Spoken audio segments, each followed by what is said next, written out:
মমতাজ আপার মতো নেমো খারাম এর মতো বেঈমান স্বার্থপর একজনও নাই সংসদে বসে গান গাইল, নেতার গুণগান করে, নেত্রীর গুণগান করে। আর নেত্রী যখন চলে গেল গান গাওয়া বন্ধ করে দিল। আমি শিখাই দিলাম, তারপরও এখনো গাই নাই। আমি বললাম মমতাজ আপা এখন গান গাবেন, আমার সোনার ময়না পাখি কোন বা দোষে দাদার কাছে গো আমরা দেশে কেমনে থাকি রে আমার কলজের ময়না পাখি। ঠিক না বেঠে?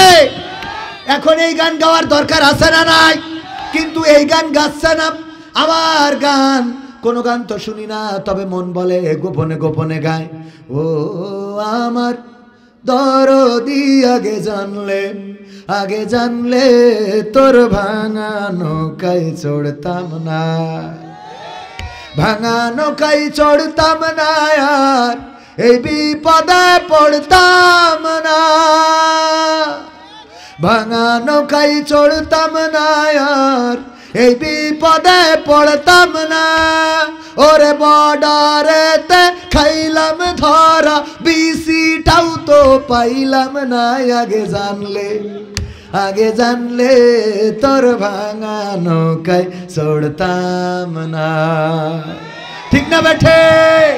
এরপরেও দেখেন এই 6 মাস, 5 আগস্ট থেকে ফেব্রুয়ারির 5 আগস্ট পর্যন্ত কেউ কোনো তেমন আক্রমণ করে নাই, বাড়িঘর ভাঙে নাই, মানুষকে ধরে নাই, মারে নাই। এমনকি প্রশাসন তেমন দৃষ্টান্তমূলক শাস্তির ব্যবস্থাও করে নাই। অ্যারেস্ট করেছে হাতে গোনা কয়েকজন রে। এর মধ্যেই আবার তাদের একটু চুলকানি শুরু হয়ে গেল। শয়তান বলল বসে থাকলে হবে না, তোরা বিদেশে আইছিস, যারা দেশে আছে ওদেরও তো বিপদে ফেলতে হবে। ঠিক না বেটে? যারা দেশে আছে ওদেরও বিপদে ফেলতে হবে। এই 6 মাস কারোর বাড়ি ঘরে হামলা করে নাই, কারো বাড়ি ঘর ভাঙে নাই। আমি তাদের ভাঙার পক্ষে নই, তবে এতটুকু বোঝানোর জন্য বলি ভাইয়েরা আমার, এই 6টা মাস নীরবে নিভৃতে থাকার কারণে কেউ কিছু বলে নাই। কিছু মানুষও তো ছিল আওয়ামী লীগ করে, কিন্তু ভালো মানুষ আছে না নাই? এই ভালো মানুষগুলোর হাতে লিফলেট ধরাই দিলে ওই শিয়ালের মতো লেজ নিজের কাটা পড়েছে বলে বুঝাই যে লেজ ভালো না, এটা রাখা ঠিক না, এটা কেটে ফেলা ভালো, এটা থাকার দরকার নেই। আমরা যেহেতু দেশে নেই, দেশে যারা আছে ওদেরও তো অভ্যাস দিতে হবে। শয়তানের কাজ সব সময় শয়তানি। বলল লিফলেট মারো, পোস্টার মারো, রাজপথে নামো, কট্টর হরতাল অবরোধ করো। আর এর বিনিময়ে এই লোকগুলো যখন একটু উল্টো পাল্টা করলো, এখন বাড়িঘর তো ভাঙলো নতুন করে আবার operation devil hunt. Operation devil hunt, এই অপারেশন ডেভিল হান্ট শুরু করেছে। আর সেই অপারেশনে আজকেই গ্রেপ্তার করেছে 1304 জনকে। কনে যাব মানুষ সব ওরা আগের থেকে বোঝে কি ক্ষতি হবে। যা মনে চাই বলেন। ওগো আমার ভাইয়েরা, এই যে গ্রেপ্তার হলো, এখন জেলখানায় বসে গান গাচ্ছে। আমার সাদা গায়ে কাদা লাগাই দিলি ও হাসিনা, সাদা গায়ে কাদা লাগাই দিলি। হ্যাঁ, কারণ এতদিন তো ভালো ছিলাম, ভুলাইয়া ভালাইয়া মরে পোস্টার ধরাইয়া দিলি ওরে, ভুলাইয়া ভালাইয়া মরে লিফলেটটা ধরাই দিলি ওরে। এইটা বিতরণ করতে যেয়ে বিপদে তো ফেলাইলি আমার সাদা গায়ে কাদা লাগাই দিলি ও হাসিনা, সাদা গায়ে কাদা লাগাই দিলি। ঠিক না বেঠে? ওরে বুঝাইলো তোমরা ছড়াও পোস্টার, আমরা ঢুকতেছি। কথা কয় না, তোরা পোস্টার ছড়া, আমরা ঢুকতেছি। এই কথা বলে পোস্টার ছড়াইতে নামাই দিলে। আর দিয়ে যারা ভালো মানুষ, এতদিন মায়ের খায় নাই, জেলে যায় নাই, ধরা হয় নাই, বাড়ি ভাঙা হয় নাই, কেউ কিছু বলে নাই, সেই লোকগুলো এখন জেলখানায়। কথা কয় না? এই জন্য যারা এখনো যাও নাই, তোমাদের বলবো ফাঁদে পা দিবা না। ফাঁদে পা দেয়া যাবে না। ফাঁদে পা দিলে কিন্তু ওই যে গান গাওয়া লাগবে, আমার সাদা গায়ে আবার না হলে মনির খানের মতো গান গাল, তোমার কোনো দোষ নেই, আমারই তো দোষ, আমারই তো ভুল, পোস্টার মেরে আমি ফুটাতে চেয়েছি ফুল, আমারই তো ভুল। ঠিক না বেটে? বোঝে না, বোঝে না, কি বোঝে না। এতটুকু তো বুঝতে হয় যে নেতারা, এত বড় বড় নেতা যাদের কথায় উল্লুক ভাল্লুক বাঘ আর হরিণ এক ঘাটে পানি খায়, ঠিক কিনা? আমি এইসেও গতবার এসে আমলিকির পক্ষে কত কথা বলে গেলাম না, বলিস না? বলি একজনের ভোটে পাশ করে দিয়ে গেলাম। হ্যাঁ মানে এইখানে না বলে ওটা বলতে হয়। পাশে বসে থাকে চেয়ারম্যান প্রসঙ্গে, একবার তো এক বিপদে পড়েছি গত টার্মে। এই পাশে বসা চেয়ারম্যান, রানিং চেয়ারম্যান, তো আমি যত আওয়ামী সরকারের উন্নয়ন আছে 2 ঘন্টা সব বলেছি। পদ্মার সেতু, টানেল, তো ফ্লাইওভার, এক্সপ্রেস ওয়ে, তারপরে এক্সিভেটেড নাকি ওয়ে, এই সব বলার পরে মোনাজাতের সময় চেয়ারম্যান বলছে, হুজুর খালেদা জিয়ার জন্য একটু দোয়া করতেন। আমি বলছি ক্যা? তো বলছে আমি বিএনপি চেয়ারম্যান। সহ্য না করি পারা যায়? মানে আগে বুঝতাম চেয়ারম্যান হইলেই কিসের, কারণ ভোট কিনিয়া লাগতো না, লাগতো না। এক চাচা গেছিল ভোট দেওয়ার জন্যে, যে বলতেছে, বাবা অনেক কষ্ট করে আসলাম, শীতের সকাল, আমার নাম্বারটা একটু দেখে দাও তো, ভোটটা দেবো। বলছে, চাচা কষ্ট করে এই শীতি কুয়াশায় আসার জন্য আপনার পুলিশ কিটা? বলবে কিডা? চিন্তা করলাম কবে মরি বাসি, অন্তত একটা ভোট মাইরে থুয়েই যায়। বলছে সে ভোট তো দেওয়া হয়ে গেছে। ভোট? ও বাপু কখন দিলি? কখন দেওয়া হয়ে গেল? আমি তো সকালেই বেরোলাম। বলছে আপনি কখন রওনা দিছেন? আমি বাপু ফজর পড়েই তারপরে তো আসলাম। বলছে সে তো আমরা তাহাজ্জুদ পড়ি কাম সারি ফেলেছি। আমাদের তো কাম ছাড়া শেষ, তাহাজ্জুদ পড়ি, আপনি ফজর পড়ি রওনা দরকার। আমি তো ঈশা পড়িয়ে আসলি পাতেন, একসাথে বন্দেগী হইতো। তাইলে বাপু এক কাজ করো, আমার হাতে একটু কালি লাগিয়ে দাও, নাই বৌমা খুবেন আমি ভোট দিতে পারিনি। তো কালি লাগিয়ে যখন চলে যাচ্ছে ডাকতে বলছে, চাচা শোনে আবার জন্য চাষির পাঠাইয়েন না, চাষিরটাও বলো দিয়া শেষ। তোমার চাষিও ভোট দিয়েছে? হ্যাঁ হয়েছে। গো কত বড় নেমো খারাপ, আল্লাহ কার সাথে সংসার করিয়েছি। ও আল্লাহ তুমি অন্তত ওই পুরীর সাথে আমার জান্নাতে রাখো না আল্লাহ। তো বলছে কেন এত রাগ কেন চাষির পরে? চাচা রাগ করবো না কেন বাপু, তোমার চাষি আজ 12টা বছর হইলো মরিয়ে কব্বরে শুয়েছে, তা তুই এসে যখন ভোটটা দিয়ে গেছিস তা আমার সাথে দেখা করিয়ে যাবি না? আমি পুরো ডাকি করিয়ে থাকি, তুই একটু খোঁজ খবর নিলি নে, হাসিনার একটা ভোট মারিয়ে তা চলে গেলি। ঠিক না বেঠে? এই জন্য থাকলেই বুঝতাম এরা বিশেষ দলের লোক। ইচ্ছায় অনিচ্ছায় সুজা বামে ডানে বামে বলা লাগতো না, লাগতো না।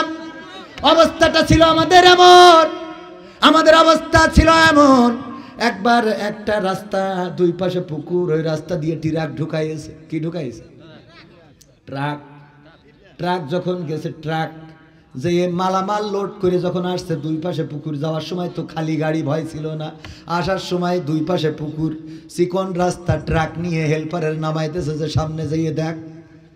কয় উস্তাদ ডানি রেখে, ডানি রেখে, যে ডানি দেয় সেই ডানির পুকুরের দিকে যায়। উস্তাদ বাইরে রেখে, বাইরে আবার বাদ দিকে দিলে বাম পাশের পুকুরের দিকে যায়। আবার ডানি রেখে, উস্তাদ ডানি ডানি ডানি, আবার ডানি পুকুরের দিকে, পুকুরের দিকে উস্তাদ। এরপরে যখন ডানি বাই যেই দিকেই দেয় পুকুরের দিকে যায়, ড্রাইভারও মাথা গরম হয়ে গেছে। বলছে উস্তাদ ডানি রেখে বাইরে রেখে, ডানি রেখে বাইরে রেখে, ডানি রেখে বাইরে রেখে, মানে যে দিকেই যায়। এই করতে করতে আল্লাহর রাস্তে পুকুরের মধ্যে যেয়ে পড়েছে। পড়লে হেলভার বলতেছে, উস্তাদ যেমনে ভালো সেমনে রেখে, যেমনে ভালো সেমনে রেখে। এখন কি যেমনে ভালো, মানে এতক্ষণ ডানি বাই, এরপরে যেমনে ভালো সেমনে। মানে আমাদের মাহফিল আগে আয়োজন করে বলতো, ভাই কথা বলবেন ঠিক আছে, কিন্তু আমাদের এখানে এই সাইডটা দিয়ে বলবেন না। তারপরে আবার কিছুদিন পরে বলতো, ভাই আপনার তো বললাম ওই সাইড দিয়ে, এই সাইড দিয়ে বলা যাবে, তা এই সাইড দিয়েও বলবেন না। হ্যাঁ, তারপর আবার কদিন পরে বলে এই সাইডে একটু বলতে পারবেন, কিন্তু এই সাইডে বললেন না। আর বলে এই সাইডে একটু বলেন, এই সাইডে বলেন। তারপর বলে ডানি ভাই বললেন একটা মিল করি। এবার মাহফিলে আসলি বলে হুজুর যেমনি ভালো সেমনি। তার মানে মোট আর কিছু বলা যাবে না, খানার মধ্যে আমার শেষ। কথা কি বোঝা গেছে?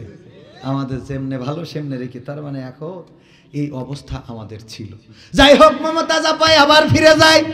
যাবো? মমতাজ আপাই ফিরলাম, সে আর গান গাইল না, সে এই গানগুলো গায় না।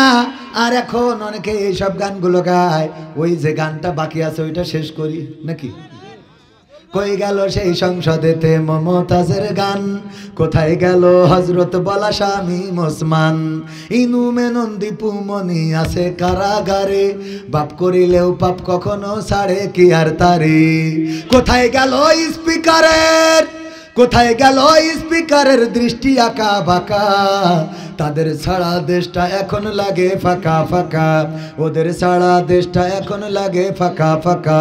কই গেল সেই সংসদেতে, কোথায় গেল আরাফাত আর ব্যারিস্টার সুমন, কথা বলার সময় তারা করেনি ওজন।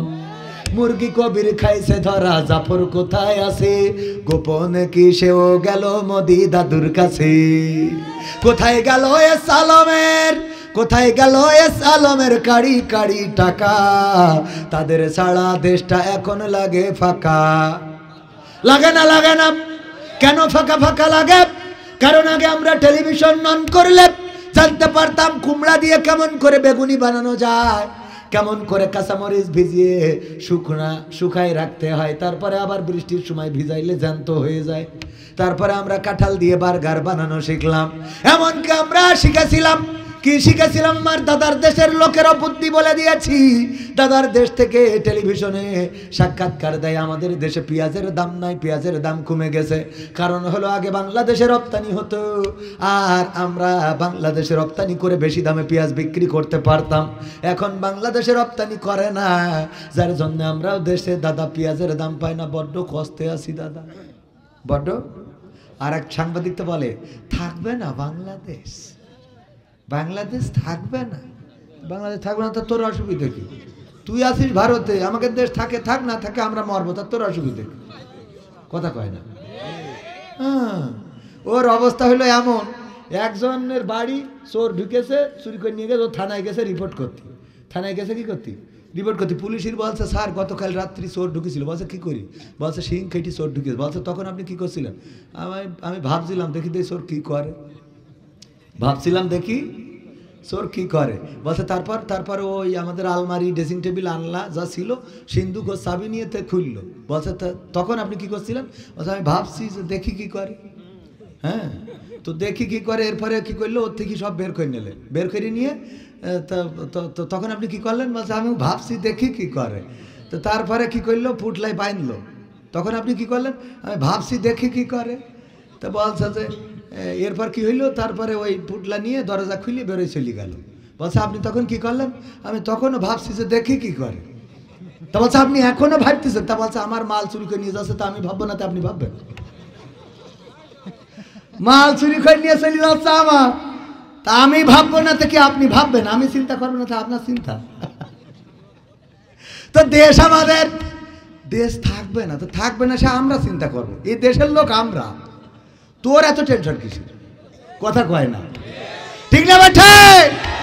আমি বললাম ওগো দাদা, পেঁয়াজ নিয়ে এত দুঃখ করে লাভ নাই, কারণ আমাদের নেত্রী এমন একজন নেত্রী, এই দেশে থাকতে আমাদের পেঁয়াজ ছাড়া কেমনে রাঁধতে হয় শিখাই, তারপর ওই পারে গেছে, ঠিক না বেঠে? পেঁয়াজ ছাড়া রান্না আমরা শিখে ফেলেছি। সুতরাং তোমরা দিলেও অসুবিধা নাই, না দিলেও অসুবিধা নাই, পেঁয়াজ ছাড়া আমরা খাইতে পারবো। এমনকি সামনে আসছে রোজার মাস, আল্লাহ রাব্বুল আলামিন রমাদানের রোজাকে আমাদের উপরে কি করেছেন? ইয়া আইয়ুহাল্লাযীনা আমানু কুতিবা আলাইকুমুস সিয়ামু কামা কুতিবা আলাল্লাযীনা মিন ক্বাবলিকুম লাআল্লাকুম তাত্তাকুন। আল্লাহ বললেন ও ঈমানদারেরা শুনে নাও, আমি যেহেতু রোজার আগে আর আপনাদের সাথে দেখা হবে না, সুতরাং আমার যুবক তরুণ কিশোর যারা আছেন সবাইকে বলবো রমাদানের রোজাকে হেলায় ফেলায় কাটিয়ে দিবেন না। গত বছর রমাদানের রোজা যারা পেয়েছে, এই বছর রমজান পায় নাই এমন মানুষ আছে না নাই? গত বছর মনে করেছিল আগামী বছর রমাদানের রোজা রাখব, আগামী বছর রাখবো, এই বছর আমি অসুস্থ, এই বছর আমি ক্লান্ত, এই বছর আমার কাজ বেশি, এই বছরে আমার কষ্টটা বেশি হচ্ছে, সুতরাং আগামী বছর আমি রোজা পালন করব। আগামী বছর আসার আগে অনেককেই আল্লাহ রাব্বুল আলামিন ওপারের বাসিন্দা করে নিয়েছেন। সুতরাং ভাইয়েরা আমার, আমরা রোজাকে অবহেলায় কাটিয়ে দেব না। আল্লাহ বলেছেন, ওগো ইমানদারেরা শুনে নাও, তোমাদের উপরে রমাদানের রোজাকে ফরজ করে দিলাম, যেমন পূর্ববর্তী গণের উপরে ফরজ করা হয়েছিল। সময় আর বেশি নেব না। মা বোনদের জন্য দু একটা কথা বলা দরকার, পুরুষদের জন্য, যুবকদের জন্য কিছু নসিহা করা দরকার। শর্টকাটে 5টা নসিহা করে দিই আমার যুবকদের জন্য। 1 নম্বর হলো, কোন যুবক নামাজ কাজা করা যাবে, নামাজ কাজা করা যাবে না। আবার যুবকেরা যদি মসজিদে যায়, কিশোরেরা মসজিদে যায়, তরুণেরা মসজিদে যায়, ছোট ছোট বাচ্চা শিশুরা যখন মসজিদে যায়, তখন অনেক মুরব্বী আছে এই বয়সী, আমার চাচাদের বয়সী, তারা ওই বাচ্চারা একটু হাসাহাসি করলে, একটু কথা বললে, জোরে যদি একটু কথা বলে, একে অপরের সাথে যদি একটু গল্প করে, অমনি খেপে যায়, আছে না নাই? এই জন্য বুড়োদের জন্যও আমার একটা কাজ, মুরব্বীদের জন্যও একটা কাজ দেব। কয়টা? মুরব্বীদের একটা, আর যুবকদের কয়টা? যুবকদের পাওয়ার বেশি। আর শুধু তাই নয়, আল্লাহর নবী বলেছেন, ওগো আমার উম্মতেরা শুনে নাও, যদি কেউ যৌবনকালে একটা সওয়াবের কাজ করে, বৃদ্ধকালে যদি 70টা সওয়াবের কাজ করতো, যতটা ওই 70টা সওয়াবের কাজ করলে যে সওয়াব হতো, যৌবনকালে একটা সেই কাজ করলে আল্লাহ সমপরিমাণ সওয়াব আমলনামায় লিখে দেন। বলেন সুবহানাল্লাহ। আবার বৃদ্ধ বয়সে যদি কেউ একটা গুনাহ করে, যৌবনকালে 70টা গুনাহ করলে যেমন গুনাহ হতো, বৃদ্ধ বয়সে একটা গুনাহ করলে তেমন গুনাহ হয়। বলেন নাউজুবিল্লাহ। এমন গুনাহ কি বৃদ্ধরা করতে চান? না, করতে চায় না।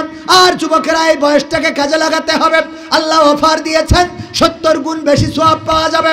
যৌবনকালে নামাজ পড়লেন না, আরেকজনের বেড়া ভেঙে বেড়ালেন, চ্যাটিং করলেন, ব্যাটিং করলেন, লাইলাতুল ফেব্রুয়ারি, মোটরসাইকেলে গিয়ার মারলেন। আর বৃদ্ধ বয়সে যেয়ে যখন আর যৌবনের পাওয়ার নাই, তখন যাইয়ে মসজিদে নামাজ পড়ে আর বাচ্চা কাচ্চা ঢুকলি তাদের উপরে, বাচ্চারা জুম্মার দিন যেয়ে যদি একটু হাসাহাসি করে, ওনার শেষ বৈঠকের, মানে শেষ বৈঠক বলতে 2 রাকাতে পরে তো বৈঠক, উনি আত্তাহিয়াতু পড়ে কিভাবে? আত্তাহিয়াতু লিল্লাহি ওয়া সালাওয়াতু আত-তাইয়্যিবাতু, কাজ ছেলে যে হাসতেছে, আত-তাইয়্যিবাতু আসসালামু আলাইনা ওয়া আলা ইবাদিস সালিহিন, কাজ ছেলে রে, এটা চিল্লাচ্ছে, ধরবো। আল্লাহুম্মা সাল্লি আলা মুহাম্মাদ ওয়া আলা, কাজ ছেলে রে যে আবার খটখট করে শুরু করে দিয়েছে, আল্লাহুম্মা সাল্লি আলা মুহাম্মাদ ওয়া আলা আলি মুহাম্মাদ। কাজ ছেলে সালামটা ফিরে, ইমাম এখনো দেরি করে কেন? সালামটা ফিরো, তারপর ধরছি। আল্লাহুম্মা সাল্লি আলা মুহাম্মাদ। আসসালামু আলাইকুম ওয়া রাহমাতুল্লাহ। এই কাজ ছেলে রে, এই ধরে করে, আরে বাবা, ঠিক না বেঠে? ও বসে থাকে কাজ ছেলেটা ধরার জন্য।